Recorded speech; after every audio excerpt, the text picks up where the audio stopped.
An investigation underway into the leak of pictures that show the moments one of the accused Boston bombers surrendered to police. You can see a bloody Dzhokhar Tsarnaev here on top of that boat in the backyard of Watertown, Massachusetts. Emerging from under the tarp of that boat where he was hiding at the time, and a red laser dot of a sniper's weapon trained on his forehead. That's a far cry from this controversial magazine cover. That's an image that critics say portrays the accused terrorist as a rock star. Massachusetts State Police Officer Sergeant Sean Murphy leaked the photos, which he himself took on the capture scene on the night of April 19th. Sergeant Murphy released a statement. It reads, and it's a long one too, quoting now. As a professional law enforcement officer of 25 years, I believe that the image that was portrayed by Rolling Stone magazine was an insult to any person who has ever worn a uniform of any color or any police organization or military branch, and the family members who have ever lost a loved one serving in the line of duty. The truth is that glamorizing the face of terror is not just insulting to the family members of those killed in the line of duty, it also could be an incentive to those who may be unstable to do something to get their face on the cover of Rolling Stone magazine. Reaction now from Boston. Joe Dwinell now from the Boston Herald. And Joe, good morning to you. Good morning, Bill. Why did this officer do this? People are upset. They're beyond upset. They say wounds have been ripped open again by the Rolling Stone. So that it's just a day later, as he said, he just couldn't see that cover anymore. So he said, take a look at this.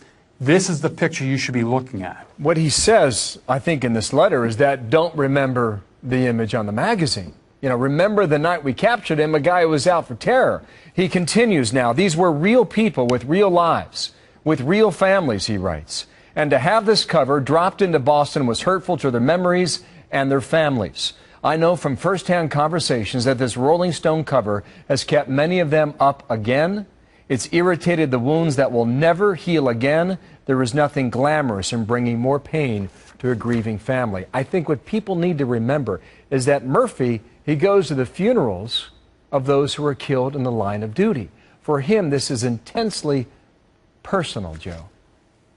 Yes, it is. And Sean Collier's brother, Andrew, spoke to us last night at the Herald, and he said he defends the sergeant. He says he's been a great guy. He's helped us through this. He took photos at Sean's funeral, where every police officer in New England showed up for at MIT.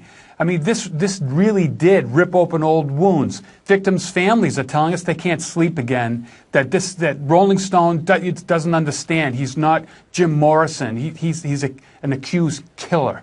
Yeah, and Murphy's the one who meets with the families of the fallen. I mean, he acts as the liaison to ease their pain as they go through life. Because you have to remember, they lost 2 officers during all of this, too.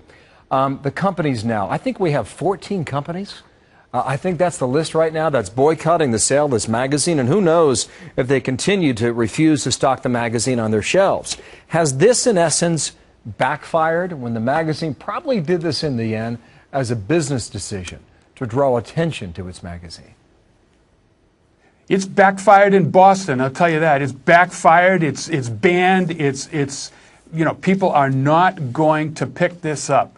And I believe, Bill, that it didn't work. And I don't know how the rest of the nation is feeling this, but Boston is still healing. Boston has been hit very hard, and it's not over. I mean, people are now getting their prosthetics. I mean, people who lost limbs are still being fitted. They're having trouble getting fitted. The One Fund has rolled out, and it's helping. But then all of a sudden you wake up and the Rolling Stone has this slap in the face. So I think the Rolling Stone is going to plummet in the Boston area. Well, Murphy, does he pay a price for this? He wasn't authorized to put him out. Right. He's suspended for 1 day. I don't think he'll be fired. That's just my opinion. The U.S. Attorney's Office is not happy. They have a big case in front of them. Yet, I don't think he'll be fired, but he will pay a price. But at least he stood up for what he believed in. Well, some people may consider him a hero, but he felt the need to counter the message on the magazine. Do you think it's worked for him? I think it worked. Last night, when this broke, it was like wildfire. It's an amazing photo. Could he have put the photo out just to everybody? That might have been a little bit better move.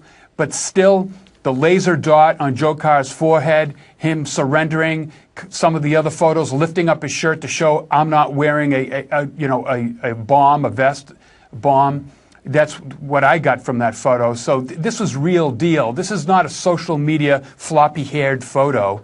This is the real deal. This is what went down that day while people were locked inside, and no one knew just how bad this was going to be. A real deal with blood on his face, too. This is the real Boston bomber, Murphy writes, not someone fluffed and buffed for the cover of Rolling Stone magazine. Joe, thank you. We're going to track the fallout from your city in Boston.